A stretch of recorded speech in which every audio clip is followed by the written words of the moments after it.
ओम नमः शिवाय। आज हमारा शिव पुराण का 35वां दिन, 18वां अध्याय, शिव और सती का विवाह। ब्रह्मा जी बोले, नारद, जब मैं कैलाश पर्वत पर भगवान शिव को प्रजापति दक्ष की स्वीकृति की सूचना देने पहुंचा तो वे उत्सुकता पूर्वक मेरी ही प्रतीक्षा कर रहे थे। तब मैंने महादेव जी से कहा, हे भगवान, दक्ष ने कहा है कि वे अपनी पुत्री सती का विवाह भगवान शिव से करने को तैयार हैं, क्योंकि सती का जन्म महादेव जी के लिए ही हुआ है। यह विवाह होने पर उन्हें सबसे अधिक प्रसन्नता होगी।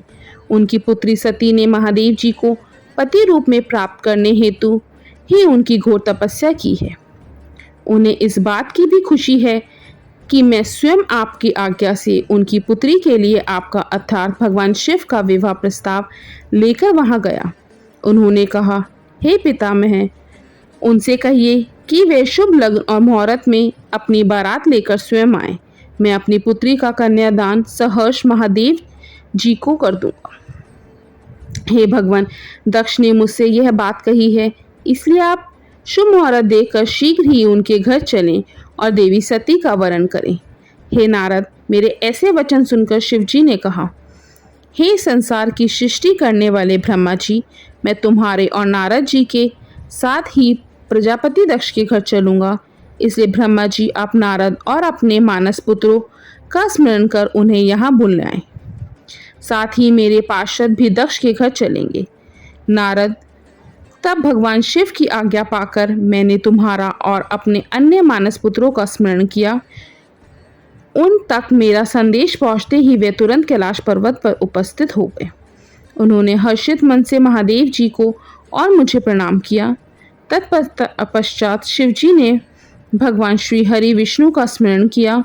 भगवान विष्णु देवी लक्ष्मी के साथ अपने विमान गरुड़ पर बैठकर वहां आ गए। चैत्र मास के शुक्ल पक्ष की त्रयोदशी तिथि में रविवार को पूर्वा फाल्गुनी नक्षत्र में त्रिलोकीनाथ भगवान शिव की बारात धूमधाम से कैलाश पर्वत से निकली। उनकी बारात में मैं, देवी सरस्वती, विष्णु जी, देवी लक्ष्मी, सभी देवी देवता, मुनि और शिवगण आनंद मग्न होकर चल रहे थे। रास्ते में खूब उत्सव हो रहा था।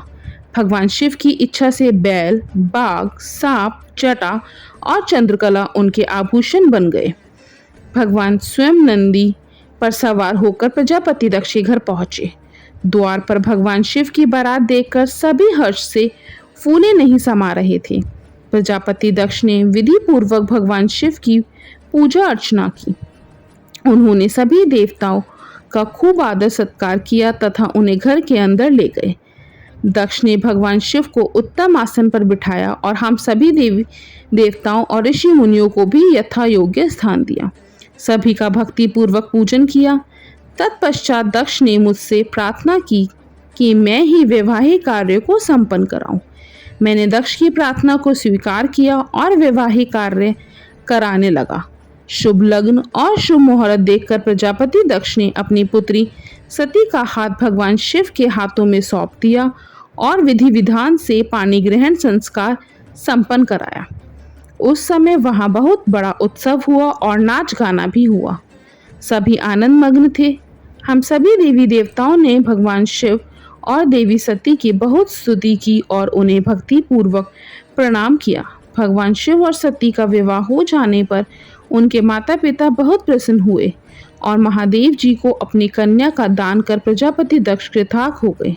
महेश्वर का विवाह होने का पूरा संसार मंगल उत्सव मनाने लगा। ओम नमः शिवाय। 19वां अध्याय, ब्रह्मा और विष्णु द्वारा शिव की स्तुति करना। ब्रह्मा जी कहते हैं, नारद, कन्यादान करके दक्ष ने भगवान शिव को अनेक उपहार प्रदान किए। उन्होंने सभी ब्राह्मणों को भी दान दक्षिणा दी। तत्पश्चात भगवान विष्णु अपनी पत्नी लक्ष्मी जी सहित भगवान शिव के समक्ष हाथ जोड़कर खड़े हो उनकी आराधना करने लगे। वे बोले, हे दया सागर महादेव जी, आप संपूर्ण जगत के पिता हैं और देवी सती सबकी माता हैं। भगवान, आप दोनों ही अपने भक्तों की रक्षा के लिए और दुष्टों का नाश करने के लिए अनेक अवतार धारण करते हैं। इस प्रकार उन्होंने शिव सती की बहुत स्तुति की। नारद, मैं उनके पास आकर विधि के अनुसार फेरे कराने लगा। ब्राह्मणों की आज्ञा और मेरे सहयोग से सती और भगवान शिव ने विधि पूर्वक अग्नि के फेरे लिए। उस समय वहाँ बहुत अद्भुत उत्सव किया जा रहा था। वहाँ विभिन्न प्रकार के बाजे और शहनाइयाँ बज रही थी। स्त्रियाँ मंगल गीत गा रही थी और खुशी से अब सभी नृत्य कर रहे थे। तत्पश्चात भगवान विष्णु बोले, सदाशिव, आप संपूर्ण प्रकृति के रचयिता हैं। आपका स्वरूप ज्योतिर्मय है।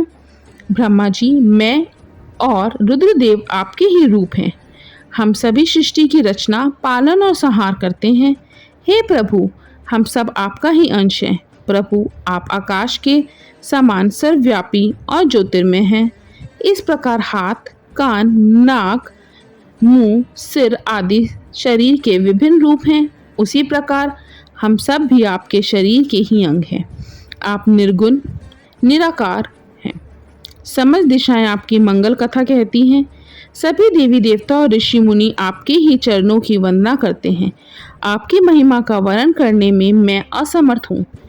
भगवान, यदि हम सब ने सबसे कुछ गलती हो गई हो तो कृपया उसे क्षमा करें और प्रसन्न हों।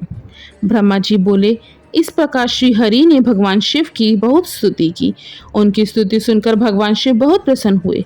विवाह की सभी रीतियों के पूर्ण होने पर हम सभी ने महादेव जी एवं देवी सती को बधाइयाँ दी तथा उनसे प्रार्थना की कि वे अपनी कृपा दृष्टि सदैव सभी पर बनाए रखें, वे जगत का कल्याण करें।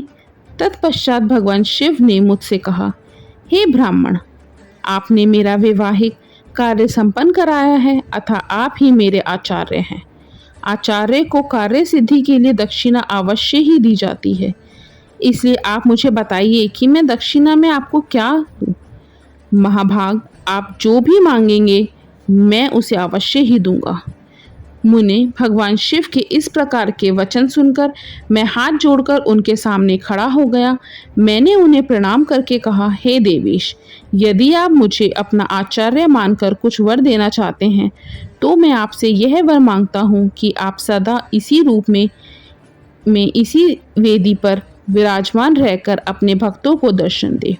इस स्थान पर आपके दर्शन करने से सभी पापियों के पाप धुल जाएं। आपके यहाँ विराजमान होने से मुझे आपका साथ प्राप्त हो जाएगा। मैं इसी वेदी के पास आश्रम बनाकर यहाँ निवास करूँगा और तपस्या करूँगा। हे प्रभु, मेरी यही इच्छा है। चैत्र मास के शुक्ल पक्ष की त्रयोदशी को पूर्वा फाल्गुनी नक्षत्र में रविवार के दिन जो भी मनुष्य भक्ति भाव से आपका दर्शन करे उसके सभी पाप नष्ट हो जाएं, रोगी मनुष्य के सभी रोग दूर हो जाएं। इस दिन आपका दर्शन कर मनुष्य जिस इच्छा को आपके सामने व्यक्त करे उसे आप तुरंत पूरा करें। हे प्रभु, आप इस दिन सभी को मनोवांछित वर प्रदान करें। भगवान, यही वरदान मैं आपसे मांगता हूँ। मेरी यह बात सुनकर भगवान शिव बहुत प्रसन्न हुए। वे बोले, हे ब्राह्मण, मैं आपकी इच्छा अवश्य ही पूरा करूँगा। तुम्हारे वर के अनुसार मैं देवी सती सहित इस वेदी पर विराजमान रहूंगा।